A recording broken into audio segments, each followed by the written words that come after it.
Apa khabar Ustaz? Sihat Ustaz? Alhamdulillah sihat seadanya. Apa khabar semua? Semua sihat lah. Alhamdulillah Ustaz, sihat Ustaz.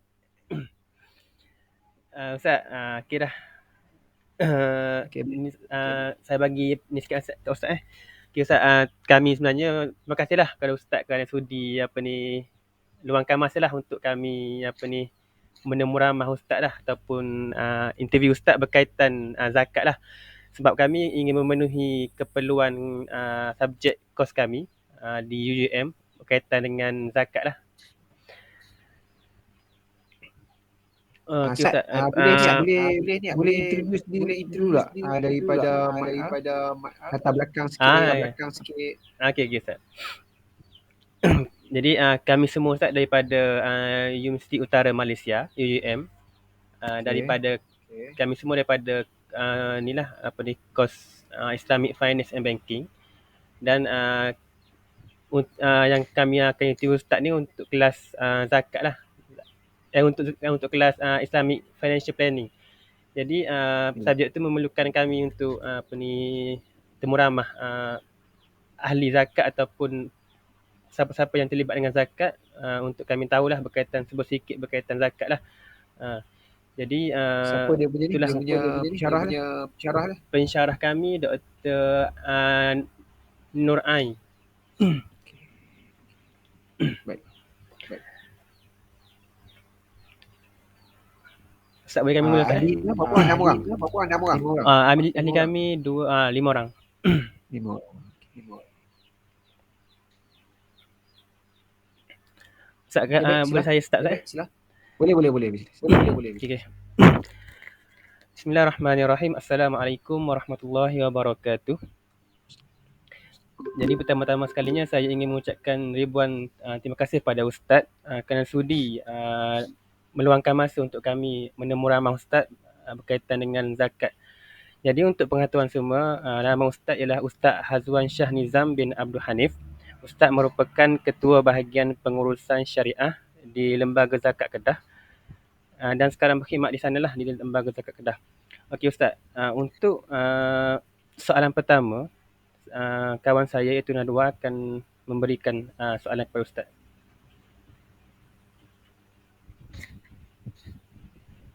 Assalamualaikum Ustaz.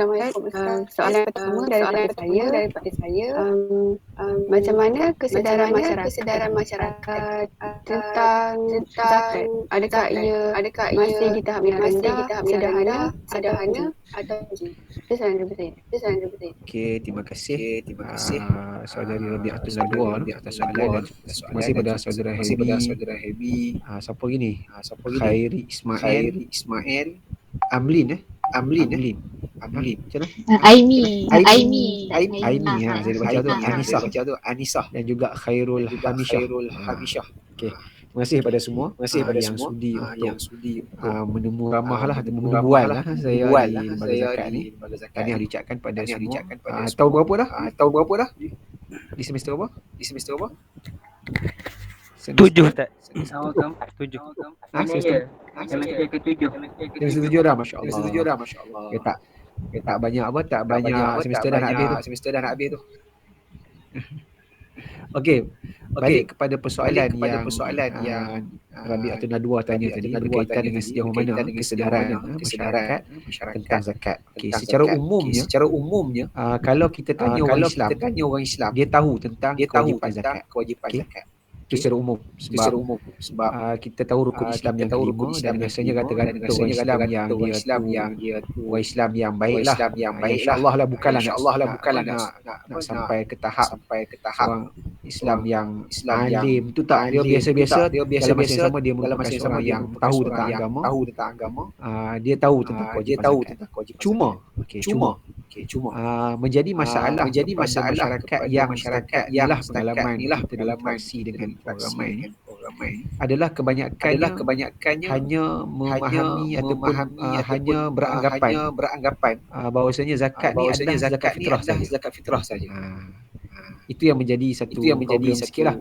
Zakat fitrah ramai orang tahu.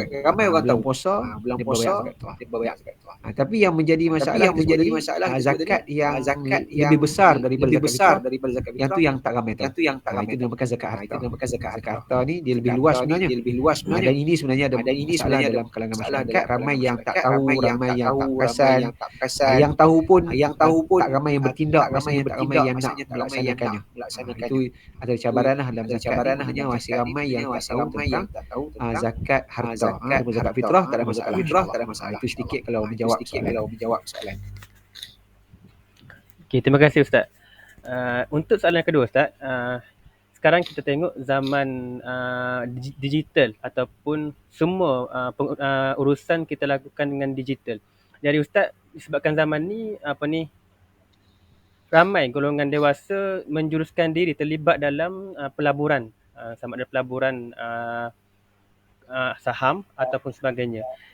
Jadi Ustaz, soalan saya, adakah sepanjang Ustaz mengendalikan isu-isu di lembaga zakat Kedah tu, adakah isu berkaitan pembayaran zakat untuk pelaburan Ustaz? Okey. Macam saya sebutkan tadi, kita bila sebut tentang zakat ni dia luaslah daripada sekadar zakat fitrah. Termasuk yang akan dikenakan zakat adalah berkaitan dengan sembarang pelaburan kita. Dia sebenarnya duduk di bawah salah satu cabang daripada perniagaan. Bila kita melabur, kita macam berniaga. Maka itu adalah antara yang perlu ditunaikan zakat lah. Cuma macam sama juga macam tadi. Masyarakat ramai yang tak tahu adakah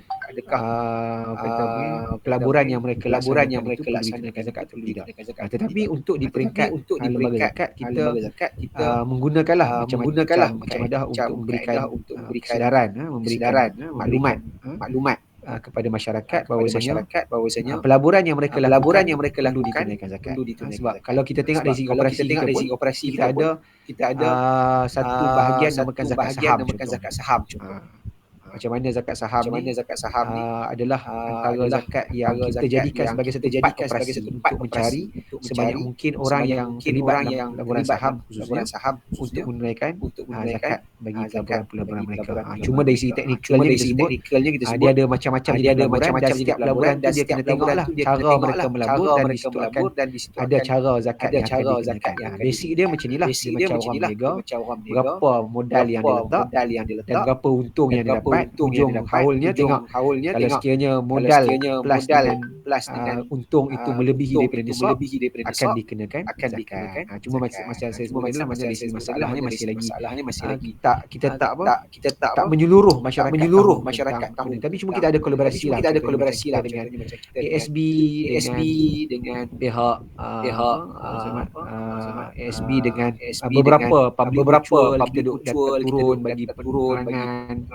Di samping itu kita juga ada secara individu di masyarakat masjid dan sebagainya lah. Itu ada usaha bukan, tapi secara realitinya masih ramai yang belum mengetahui. Yang dah mengetahui tak ramai yang bertindak. Dia tahu masih tak menunaikan zakat mereka. Maknanya kadang-kadang ada yang tahu dan sebagainya. Mereka masih lagi teragak-agak, masih lagi Yalah, masih kita kata zakat saham ni masih lagi jumlah kesedaran satu rendah, yang kedua kutipan kita pun masih lagi rendah dalam bab zakat saham. Okey, itu soalan seterusnya.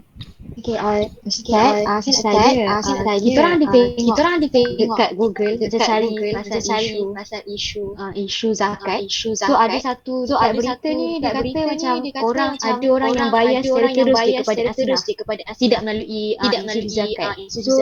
So maybe sebab orang tu kenal orang tidak kenal orang tu, benda tu boleh ke?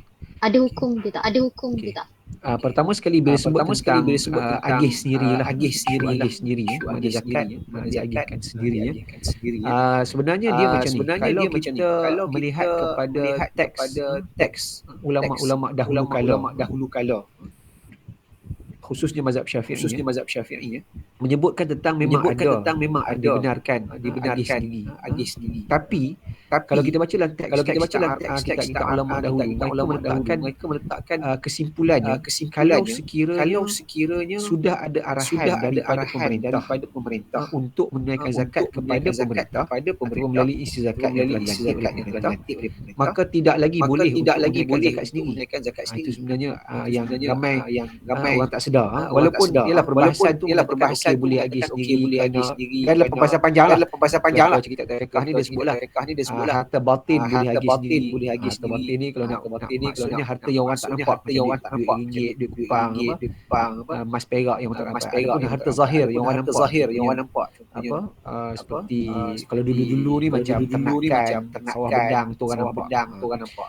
Maka itulah kitab fiqh lama. Cuma tajuk tu sebenarnya kalau kita kembangkan dalam konteks hari ni banyak juga dibahaskan oleh para ulama, tak relevan dah harta zahir dan harta batin kerana harta ni walaupun kita kata dia harta batin, takrifan dulu harta batin ni harta yang dalam bentuk emas perak dan sebagainya yang orang tak nampak. Memanglah dahulu orang tak nampak harta tu. Harta tu memang orang tak pamerkan. Kalau kita tengok cerita Alibaba Bujang Lapuk disimpan emas kat mana?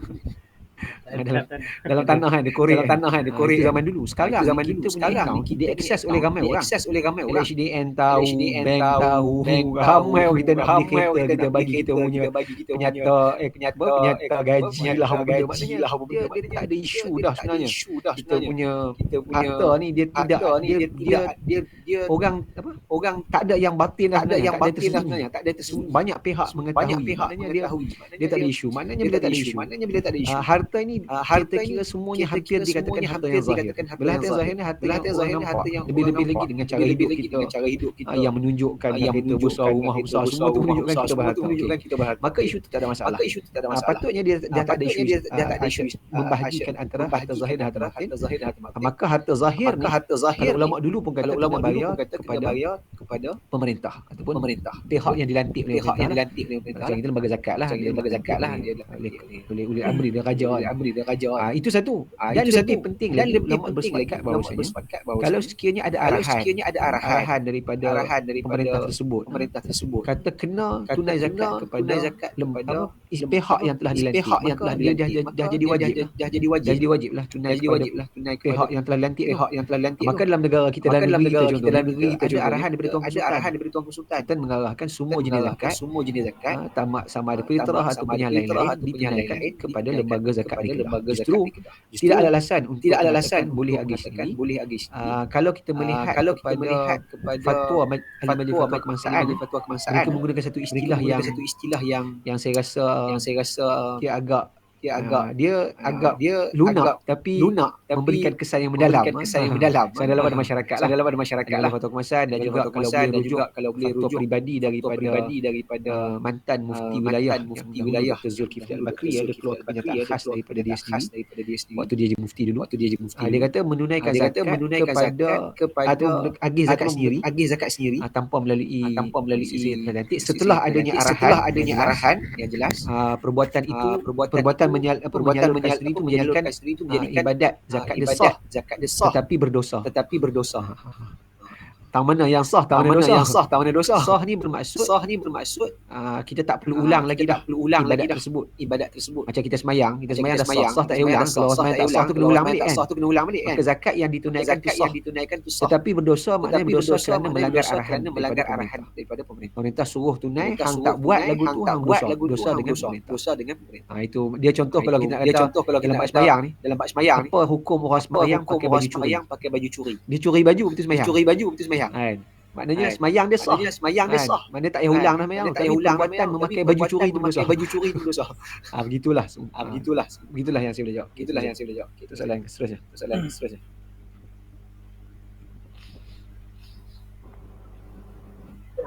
Okey, baiklah Ustaz. Kita tahu penularan COVID menyebabkan kerajaan telah melaksanakan perintah kawalan pergerakan PKP. So banyak perkhidmatan kerajaan terpaksa dihadkan operasinya atau masa yang diperuntukkan pun terpaksa dipendekkan untuk mematuhi SOP. So soalan saya apa yang dilakukan oleh lembaga zakat, alternatif lain yang dilakukan oleh lembaga zakat ni untuk memudahkan orang awam ataupun pembayar zakat ni untuk menunaikan kewajipan membayar zakat pada selain daripada e-counter. Okey, terima kasih pada soalannya keempat yang berkaitan dengan alternatif dalam pembayaran zakat. Okey, kita sebagaimana maklum macam sebagaimana bila pandemik COVID-19 menyukarkan masyarakat ni pergi ke kaunter, menyukarkan masyarakat untuk pergi menunaikan zakat kepada amil-amil di kampung-kampung kan. Kita kan dah tak boleh berjumpa dengan tok amil tak boleh dan sebagainya. Maka apa yang kita guna adalah dengan memperkasa sistem pembayaran zakat secara online. Dengan sebab tu kita ada kaedah yang pelbagai. Sama ada orang kata apa ni? Kita pakai online ni macam-macam lah, dia ada beberapa kaedah lah, online banking, e-wallet dan sebagainya. Dia ada beberapa mekanisme. Yang penting kaedah secara atas talian tu memang kita manfaatkan. Dan kalau ikut data rekod kita tahun lepas punya zakat fitrah, bukan yang baru ni, yang sebelum waktu mula-mula kita kena COVID dulu, kita punya zakat fitrah punya pembayaran secara online sangat meningkat, sangat tinggi. Cuma tahun lepas dia kurang sikit sebab orang kita ni bila diberikan peluang untuk berjumpa tok amil, dia lebih seronok, dia dah sepuas. Dia rasa puas boleh jumpa tok amil baca doa kat dia. Bila online ni dia tak ada doa, dia boleh baca sendiri doa dalam tertera dekat kita punya laman web tu. Bila kita klik kita ada laman web jom zakat jomzakat.com.my tu. Di situ dia akan tunai melalui online, betul. Lepas dia bayar, dia lah baca doa sendiri, dia tak puas. Dia nak jumpa tok amil angkat tangan, tok amil hembus sikit, dia rasa puas. Maka tahun ni bila gaya yang baru ni agak longgar sikit. Puasa baru ni agak longgar sikit. Kita punya kutipan okey, jumlah yang bayar online yang bayar by hand dia balik banyak by hand lah. Tapi kalau tahun sebelum tu, yang waktu mula-mula kita memang tak reti mana yang raya kena duduk rumah, semua pakat jadi tok khatib masing-masing di rumah masing-masing. Waktu tu kita punya online meningkat. Tapi kita mempelbagai sebenarnya. Dan bukan kita sedang usaha untuk memperbanyakkan lagi medium. Kita sedang bekerjasama dengan beberapa agensi lah, seperti e-wallet contohnya, e-booster, Touch and Go e-wallet, dan bahkan kita ada dapat banyak permohonan daripada beberapa rangkaian online ni macam seperti Shopee, Lazada yang menawarkan untuk mereka menjadi antara bayar zakat. Kan kita tahu contohnya Shopee kan, dia ada dalam macam-macam produk. Dia nak masukkan antaranya adalah kaunter pembayaran zakat negeri. Siapa yang ingin nak bayar dekat negeri Kedah, dia boleh klik kat situ, boleh terus link ke negeri Kedah punya website, dan boleh bayar zakat, boleh bayar. Bagaimana mana kita mempelbagai medium yang ada untuk memudahkan masyarakat. Dan dalam masa ini yang penting kita nak memberikan ilmu dan kesedaran bahawasanya menunaikan zakat secara online pun dikira. Kadang-kadang orang yang tradisional sikit, dia tak puas, dia nak jumpa tok amil juga dan sebagainya. Tapi kita perlu beri kesedaran bahawasanya bayar online pun tak apa. Akan dia lebih memudahkan urusan untuk bayar zakat. Wallah. Untuk soalan terakhir dari saya iaitu apakah peranan pihak zakat lembaga zakat Kedah dalam membantu masyarakat yang terkesan semasa pandemik COVID-19? berkaitan dengan peranan lembaga zakat Kedah khususnya dalam pandemik COVID-19 ni, banyaklah macam-macam benda yang kita buat. Pertama sekali untuk makluman yang paling basic sekali, bantuan yang sedia ada itu diteruskan. Ada seperti bantuan saraan bulanan, bantuan one off untuk orang yang ditimpa musibah, bantuan hemodialisis, baik pulih rumah yang rosak dan sebagainya, itu berjalan seperti biasa. Cuma apa yang kita tambah adalah antaranya kita menambahkan peruntukan tambahan untuk pembiayaan kepada isu pandemik ini. Antara yang kita tambah daripada tambahan peruntukan itu, apa projek yang dilaksanakan antaranya adalah penambahan bekalan makanan di masjid. Sebagaimana kita maklum, lembaga zakat Kedah ada membuka pusat bekalan makanan fakir miskin di setiap masjid dalam negeri Kedah. Seluruh masjid dalam negeri Kedah, semua masjid ada pusat bekalan makanan yang ditubuhkan oleh lembaga zakat Kedah, yang kita menyediakan bekalan asasi makanan di sana. Dalam tempoh pandemik kita menambahkan jumlah, menambahkan dia punya portion. Kalau sebelum ni kita sediakan satu masjid 30 pack makanan sebagai persediaan. Kalau ada orang terputus makanan boleh ambil. Tapi bila mari kita upgrade lah, kita tambah dia punya bekalan, sehingga kalau yang pada pusingan pertama yang lalu satu masjid kita bagi 1000 pack untuk satu masjid. Daripada 30 kita upgrade terus jadi 1000. Dia punya untuk satu setahun lah yang kalau tak 4 fasa. Itu yang basic. Di samping itu kita menambahkan untuk memberikan bantuan one off kepada orang yang terkesan. Ini memang besar lah. Kita punya bau-bau ni bau lancar dan bau bulan yang lepas. Siapa-siapa yang terkesan boleh buktikan kata dia tak bekerja ataupun cuti tanpa gaji dan sebagainya, boleh kemukakan dan tuntukan itu diberikan secara one off. Di samping tu antara yang kita buat juga kita mengadakan kolaborasi pintar dengan beberapa antaranya pihak kementerian kesihatan. Untuk makluman, zakat Kedah kita mempunyai klinik bergerak sendiri. Maka dengan klinik bergerak ni kita gunakan ni adalah untuk bantu kita punya projek kerajaan, projek PIK, projek vaksinasi untuk vaksin masyarakat, terutama di kampung-kampung pedalaman. Kita faham kadang-kadang kerana peringkat awal itu sebelum kita sampai 97% orang divaksin, kita menghadapi masalah ada masyarakat yang hidup di pedalaman yang sukar nak keluar. Dia pun nak keluar pergi vaksin di luar, orang tua dan sebagainya. Maka apa yang kita buat, kita guna klinik bergerak ni, kita buat kerjasama KKM. Jadikan klinik bergerak ni masuk dalam di padang terap, di pokok senar, jumpa dengan kumpulan sasar yang ialah orang tua dan sebagainya tak boleh nak keluar divaksin di sana. Itu antara yang kita laksanakan lah. Di samping bantuan lain itu berjalan macam biasalah, kewangan bulanan, pusat hemodialisis, rumah, bantuan bina rumah asnaf dan sebagainya, itu berjalan biasa. Di samping tambahan-tambahan yang dia lah tersebut tadi lah. Okey, Allah Alam. Ustaz, saya tak keberatan, saya ada soalan ekstra. Ya, sila. Nak minta pendapat Ustaz je lah. Tajuk forum kami ni sebenarnya peranan zakat dalam kelestarian kehidupan.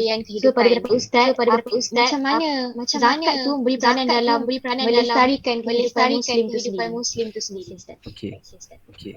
Bila kita sebut tadi kita faham bahawasanya masyarakat ni ada masalah. Masyarakat ada masalah kewangan, terutamanya bila datangnya musibah dan sebagainya.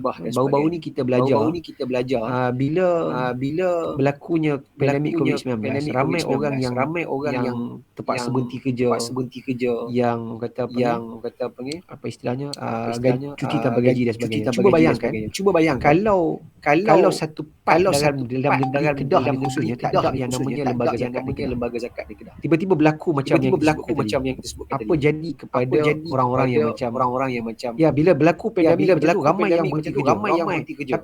Tapi tak ada satu badan yang dia ada satu amount yang besar, satu jumlah duit yang besar yang boleh salurkan bantuan. Nak pergi jumpa bank, senang bank, nak pergi moratorium pun susah. Itu kita nak minta kita punya belas kasihan. Kita buat pembiayaan dengan mereka. Kita minta mereka belas kasihan, tangguhkan pembayaran. Ya, memang kita akan bayar juga akhirnya. Nak minta KWSP pun susah. Itu duit kita tu. Kena kesal dan sebagainya akhirnya dibenarkan. Tapi di zakat ni dengan hasil orang bayar zakat dan kita ada jumlah yang besar, inilah yang kita gunakan dalam keadaan COVID-19 ini untuk kita bantu banyak pihak untuk setidak-tidaknya boleh menyambung nyawa. Kita tak kata boleh kayakan orang. Pasal kalau nak kayakan orang tu panjang lagi cerita. Prosesnya banyak lagi, tapi setidaknya menyambung nyawa tu itu antara peranan kelestarian bagi saya yang cukup. Pasal kita tak tahu bila musibah akan berlaku. Tapi bila adanya satu tempat yang dia menghimpun duit orang ni tak banyak, bank yang paling banyak. Kalau NGOs dan sebagainya dia himpun dengan satu jumlah, kemudian dia belanja terus. Tapi zakat tidak. Kita satu sistem yang Allah Taala turun. Orang bayar melalui zakat dan kita menyusun kita punya projek bersifat jangka masa panjang. Mana ada yang penerima kita yang bersifat yang perlu dibantu secara bulanan. Kita ada ramai, kita di Kedah ni ada lebih kurang 15,000 orang penerima bulanan. Mereka ni macam dapat gaji tiap bulan kerana faktor mereka terlalu susah. Tak apa, dia kalau susah boleh buat kerja, tak boleh buat orang yang dah stroke, orang dah tua sangat, lanjut usia, sakit dan sebagainya, mereka tak boleh nak kerja. Maka mereka perlukan bantuan secara orang kata istilahnya bagi terus, maknanya secara percuma. Maka inilah yang kita gunakan dengan dana orang bayar melalui zakat. Dengan dana itulah kita ada kekuatan duit dan kita salurkan sedikit demi sedikit. Di samping itu dengan adanya zakat, contohnya kita boleh menyelesaikan projek-projek yang berskala besar. Contoh bila berlakunya banjir. Ada rumah asnaf yang reban.